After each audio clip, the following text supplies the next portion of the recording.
So the Mad Tinkerer said the video games already do this: roguelites, vampire survivor style Yes, but games, okay. etc. I think there's a Yes, they do. difference though when you destroy the board, you changing the landscape Yeah, I physically. mean, roguelites will add things, they might remove things, all the rest of it, but they won't say, okay, you've played this 12 times, it's over. You can't play it again. Hmm. And while that can be seen a weakness of the game and certainly ecologically insensible, um, that sense of purpose gives the game real meaning.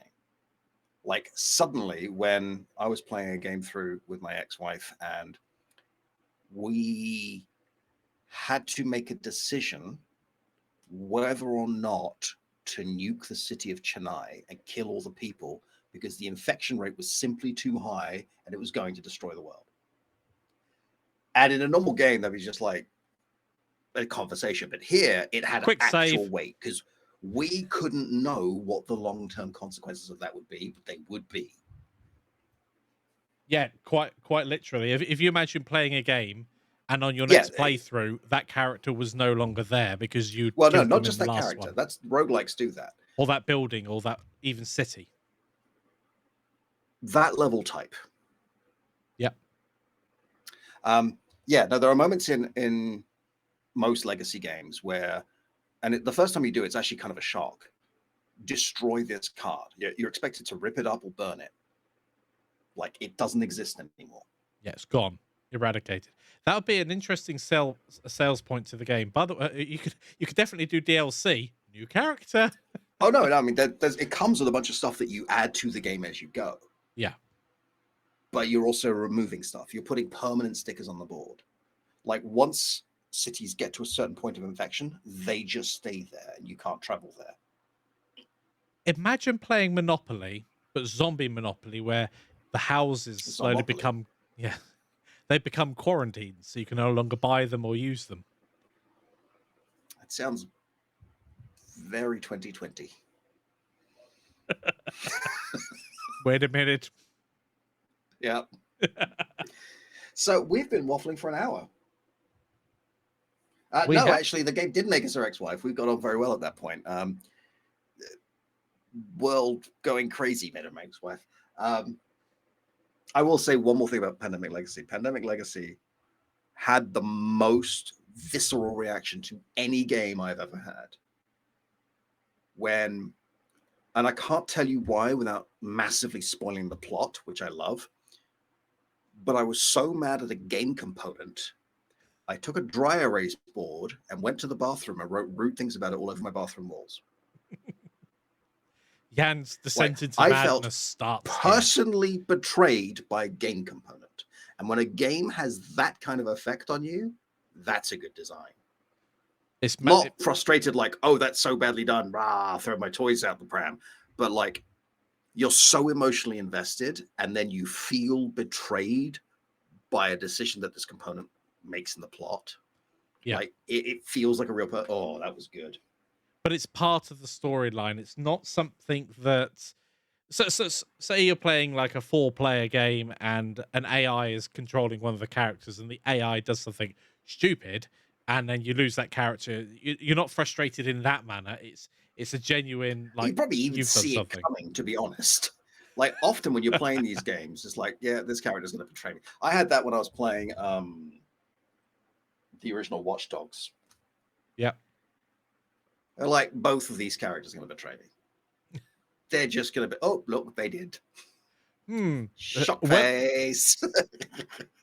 I think they were stereotypes, yes. There was a lot to like about Watch Dogs, but there was some problems with the writing.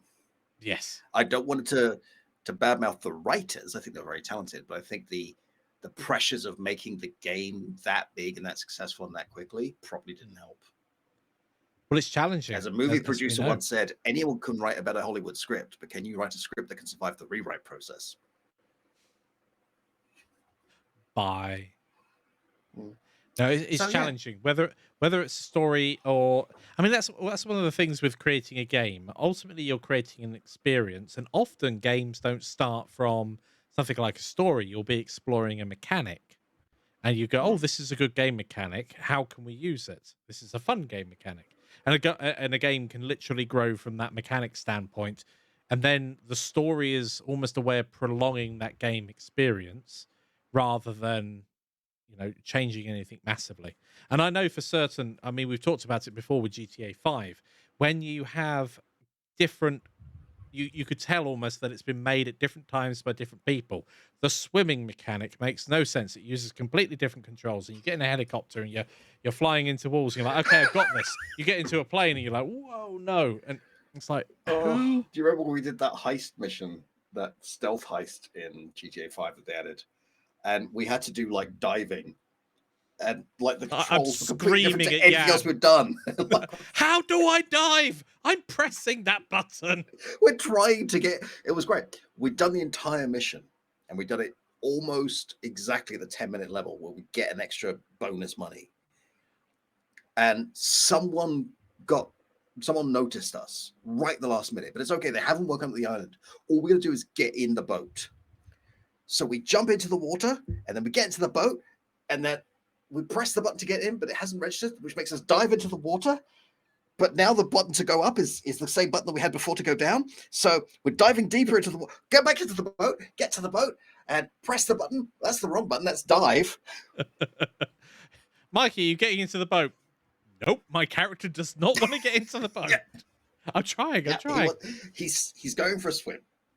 Did you hear about the news with GTA 5? I think it happened this week or last week. So you can now have private lobbies, finally. It's only been 15 years. Right? Okay, I think you get more money for your heists and other missions if you're playing in an open lobby. Do not care. I don't want to play with the public. But because you now can join your own private server, the public lobbies are now even worse. Because it's just the toxic people left, and it's like, okay, they've got their playground, have fun. Yeah, totally. But I've reinstalled it now. I want to give it another go. Now I can play online with people without having to try and fudge the game to get into a private lobby anymore. You've been put off I'm too no longer much. on Windows. Yeah. However, we have been whittling on about mostly zombies, but not entirely, for like an hour. So, if anyone has any thoughts, concerns, comments, interpretive dances, or now's the time. This reminds me of the song "Zombie Me" by No More Kings. I don't know that one. It's amazing. It's a song about. I've got the Cranberries in my head at the moment. Is it the Cranberries? But no, it's No More Kings. The Cranberries is a different song. Zombie. Hedgehog. There's an amazing moment in the No More Kings song which goes, all the zombies in the house go, oh. All the zombies in the house go, oh. Toucans. I love it. You mentioned Doom earlier. A couple of nights ago, I tried the modern Doom. How'd you enjoy it? It's a completely different game.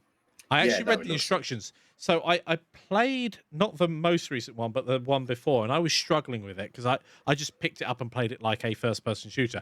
That's not the game. That's not the cycle. And I sat down this time and I read remake what a first-person shooter is because everyone copied the ideas of Doom, and then everyone copied cover mechanics and regenerating health and all the rest of it. So one of the things I actually read the instructions. Fancy that. It's like, and they're very clear. Like, this is the game loop. If you don't do this, you're not going to have a good time. I'm like, okay. Mm-hmm. And then you've always got the chainsaw, and the chainsaw turns your enemies into a piñata of health and ammo. You're like, oh, brilliant. I didn't realize the chainsaw has fuel. Fast. Yeah. So I'm like, oh, ammo. But the only thing is the ammo only stays on the ground, apart from your permanent pickups that you've got. It only stays on the ground for like 5 seconds. If you don't pick it up, it's all gone. It's like, oh, okay. And I was reading about that you start with the shotgun. No longer do you get a pistol at the beginning. So you start with a shotgun, and one of the first things you could do is make it a fully automatic shotgun. I'm like, that sounds cool, but you can only carry like 24 shells. They deliberately cut things down so it's fast, intense, and you run out of ammo very, very quickly. And Yeah, no, they I like it. really.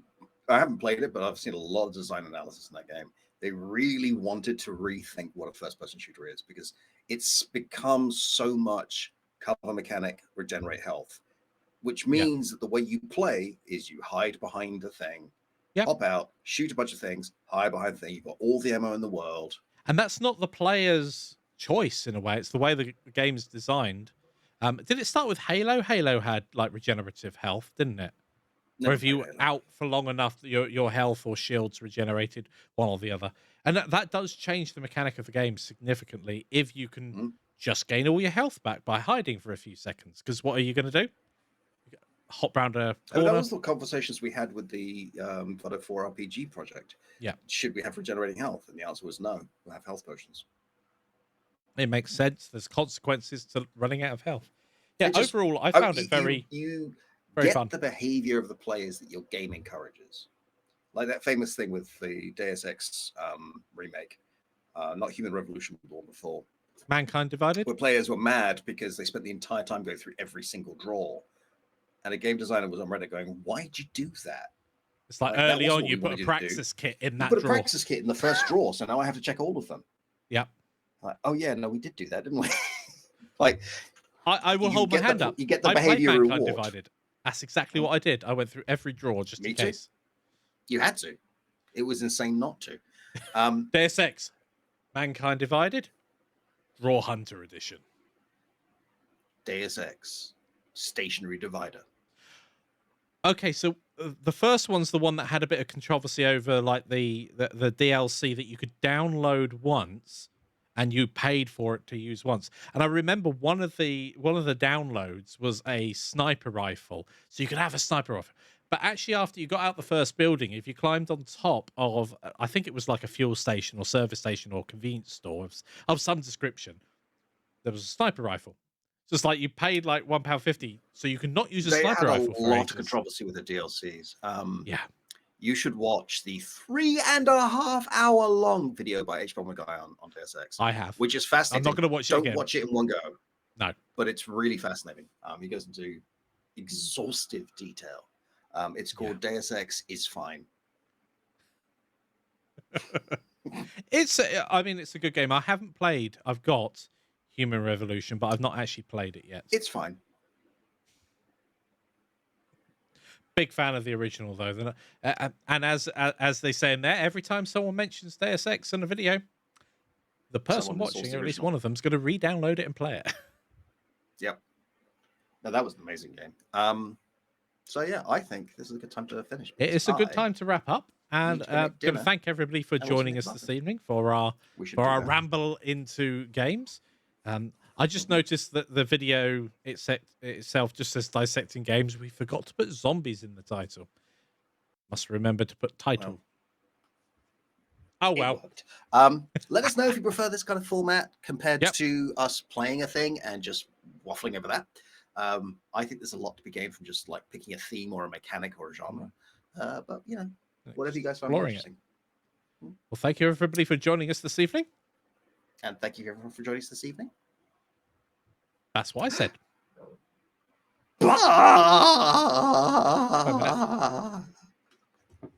I can't press it like that. Right. Press it. Thanks, everybody. Bye. Ow. Bye. God, I'm getting old. I booped the button.